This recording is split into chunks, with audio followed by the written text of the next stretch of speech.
Hello guys, welcome to my channel competitive reasoning. जैसा कि मैंने अपने लास्ट वीडियो में आपको एनालॉग्स के बारे में बताया था, कितने टाइप के एनालॉग्स होते हैं। आज हम देखेंगे उन टाइप्स के एनालॉग्स के बेसिस पर जो क्वेश्चंस पुट होते हैं एग्जाम में, वो क्या होते हैं। आप मेरी लास्ट वीडियो को मेरे लिंक डिस्क्रिप्शन बॉक्स में जाकर चेक कर सकते हैं, उसमें मैंने लिंक मेंशन कर रखा है। आइए देखते हैं एनालॉगीज के types of questions. So different types of questions based on the analogy that are asked in the various competitive exam have been given below. So type 1, direct simple analogy. In this type of analogy, two elements are given which are related to each other in a particular manner, and the other element is given followed by the four alternatives. Firstly, the candidate is required to identify the relationship between the first two elements.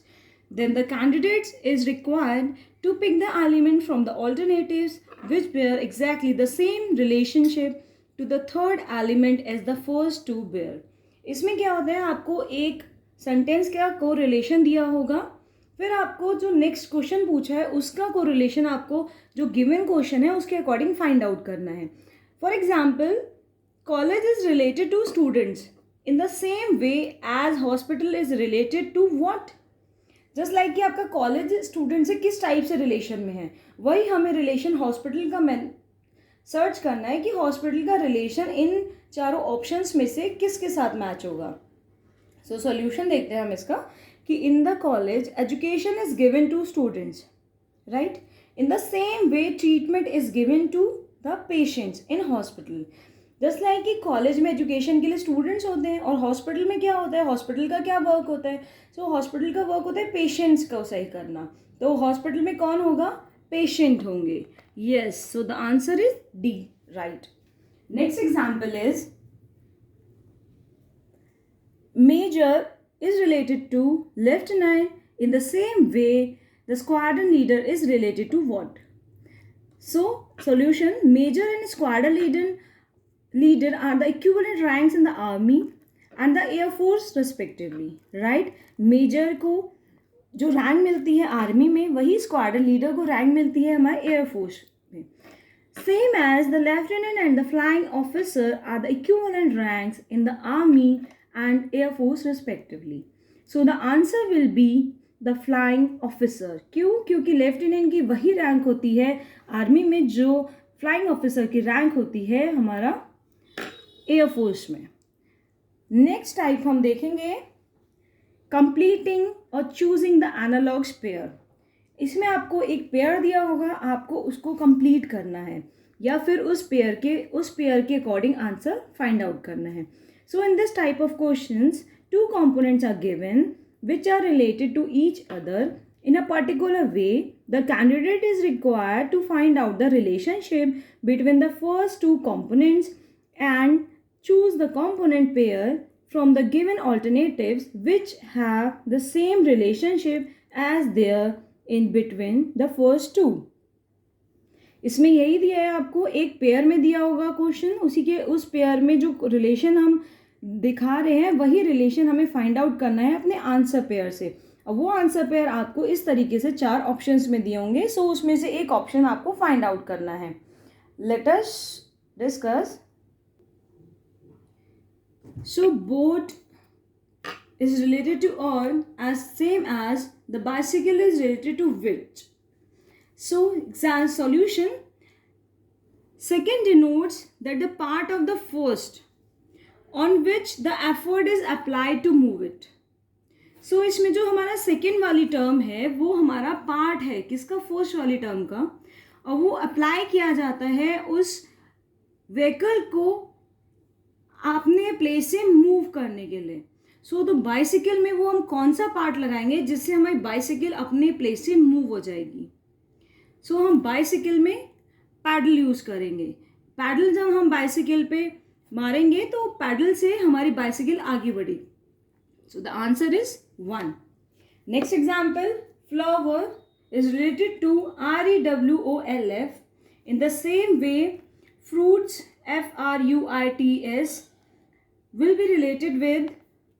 So in this first pair second term is reverse order of the first term. यहाँ हम देख सकते हैं यहाँ जो pair दिया है उसका कोई रिलेशन नहीं है, बट रिलेशन हमें एक डिफरेंट टाइप का दिया है जिसमें फ्लावर को आपने ऑपोजिट करके लिख दिया है कि FLOWER फ्लावर की स्पेलिंग होती है, यही हमने इसको ऑपोजिट REWOLF मीन्स हमने लेफ्ट साइड से फ्लावर की रिवर्स पोजीशन में लिख दी है स्पेलिंग, बस उसको फिर हमने को रिलेट कर दिया है। वही हमारा आंसर हो जाएगा फ्रूट्स के साथ कि हम फ्रूट्स की स्पेलिंग लिखेंगे।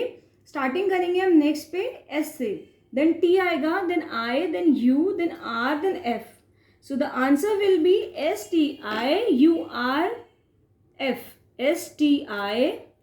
STIURF। आप इसमें देख सकते हैं एक्सप्लेनेशन में, जैसा कि similarly in the second pair fruits is related with STIURF। F का रिलेशन ऑपोजिट साइड से स्टार्ट करेंगे, then R, then U, then I, then T, and then last S.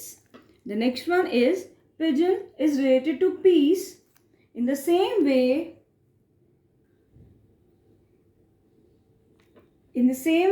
आपका इसमें कौन सा ऑप्शन सही हो सकता है? Crown is related with head. White flag is related with surrender. Laurels is related with victory, and the war is related with liberty. So first of all हम question पढ़ेंगे, क्वेश्चन की एक्सप्लेनेशन क्या है। As pigeon is the symbol of peace.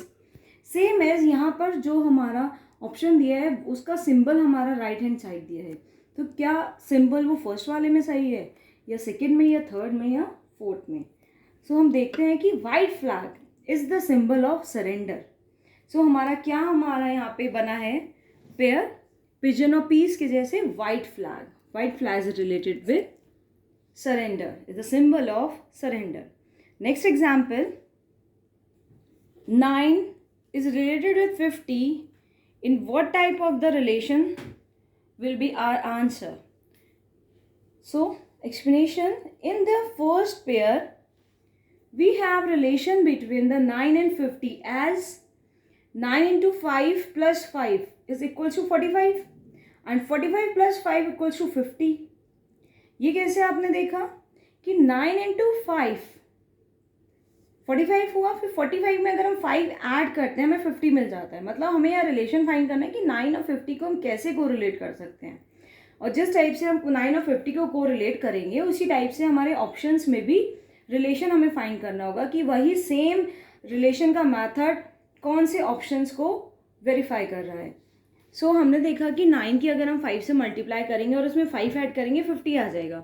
Same हमें check करना है क्या हम 20 की 5 से मल्टीप्लाई करें और 5 ऐड करें 105 आया। अरे वाह राइट, अगर आप 20 की 5 से मल्टीप्लाई करते हैं इस 100 और 5 ऐड करते हैं will be 105। So the relation is 20:105 same as this. And the next one is third type, choosing a similar word or number. In this type of questions, a group of 3 words, numbers is given followed by the 4 alternatives.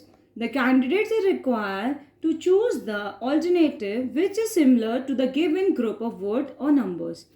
So 144, 256, 324 और the next number will be what? हम देखते हैं कि 144 क्या है, square of 12 and 256 is the square of 16, 324 is the square of 18. So the next will be, first of all हम देखेंगे कि डिफरेंस कितना है स्क्वायरिंग का।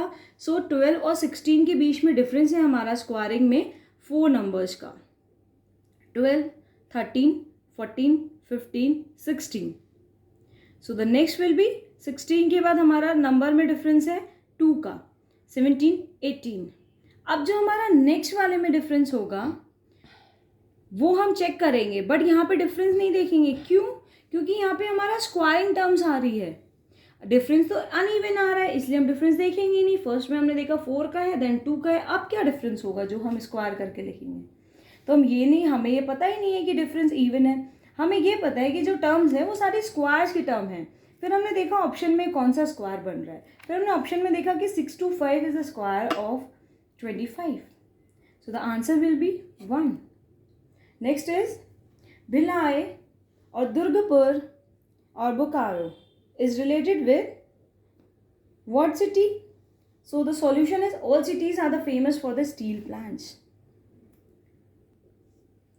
हमने देखा जो डी नंबर की सिटी है हमारी, वो भी एक फेमस स्टील प्लांट है. अब हम इसका आंसर कैसे पता चला? ये हमने गूगल किया. जब हमने गूगल पे सर्च किया हमें मिल गया. इसी टाइप से आपको स्टील प्लांट्स जो फेमस आपकी चीज़ें हैं इंडिया की वो आपको रिमेंबर करनी पड़ेगी.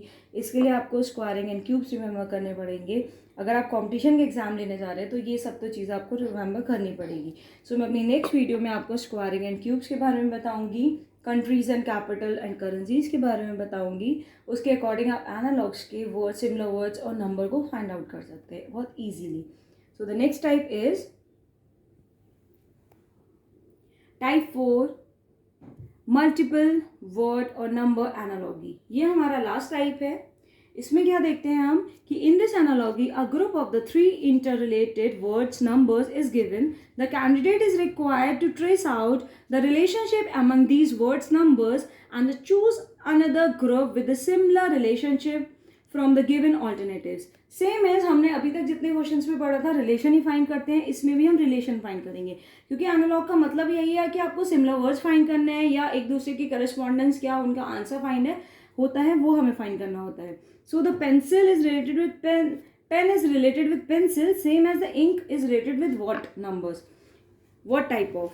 इसमें ऐसा नहीं दिया है, इसमें ये दे रखा है कि इन तीनों का जो रिलेशन है उसी टाइप से हमें इन ऑप्शंस में से वो रिलेशन फाइंड करना है. अब आप पूछेंगे कि ये क्यों नहीं दे रखा है, तो देखिए इसमें सिंगल कॉलन इसमें दे रखा है. मीन्स ये तीनों का आपस में कोरिलेशन दिया है. जो क्वेश्चन पूछा है उसका आंसर हमें इन ऑप्शंस में से फाइंड करना है कि ये जो टाइप का रिलेशन है, सेम टाइप का रिलेशन इन चारों ऑप्शंस में से कौन सा होगा. तो हम सॉल्यूशन देखते हैं कि pen pencil belongs to the same category, that is stationery, and the pen contains ink. Similarly the orange and banana, जो कि ऑप्शन में है हमारे first, orange and banana belongs to the same category fruits, and the orange contains juice. Right, जैसे कि आपकी pen और pencil same category की है और पेन के अंदर क्या कंटेन होता है, इंक कंटेन होती है. ऐसे ही अब क्या है, आपको ऑप्शन फाइंड करना है कि दो स्टार्टिंग के जो लेटर्स हैं वो सेम कैटेगरी के होंगे और फर्स्ट और थर्ड का रिलेशन होगा. तो हम देखते हैं कि फर्स्ट और सेकेंड में टेबल और चेयर में जो हमारा है रिलेशन, कि टेबल और चेयर रिलेशन ठीक है, दोनों वुड के रिलेशन में है. ओके, बट क्या टेबल वुड के अंदर कंटेन है, सॉरी वुड क्या टेबल के अंदर कंटेन है? नहीं. कंटेन मतलब क्या टेबल और वुड का ऐसा कोई रिलेशन है जो आपको पेन और इंक का है? तो नहीं है. ऐसे ही हमें रिलेशन हमें मिला है यहाँ पे ए, ऑप्शन ए के साथ. ऑरेंज और बनाना हमारे फ्रूट्स हैं और ऑरेंज से क्या फाइंड करते हैं हम, जूस. ऐसे ही सेम नेक्स्ट एग्जाम्पल में आप देख सकते हैं given set 6, 10, 16. Last but not the least, given set 6, 10, 16 कि इनका रिलेशन कैसा है. आपने 6 में 10 प्लस किया, सॉरी 6 में 4 प्लस किया 10 आया, 10 में 6 प्लस किया 16 आ गया. सेम ऐसे रिलेशन आपको इन चार ऑप्शंस में से फाइंड करना है. तो हमने देखा अगर हम 7 में 4 प्लस करेंगे 11 आएगा और 11 में 6 प्लस करेंगे 17 आएगा. आपके इसी टाइप के क्वेश्चंस के आंसर्स आते हैं इन एनालॉग्स में. अगर आपको ये वीडियो अच्छी लगी हो आप वीडियो को लाइक करें और अगर कोई आपके साथ इशू है क्वेश्चंस का वो आप कमेंट बॉक्स में मेंशन कर सकते हैं. आगे और जानकारी के लिए चैनल के साथ बने रहें और चैनल को सब्सक्राइब करना ना भूलें. Thanks for watching.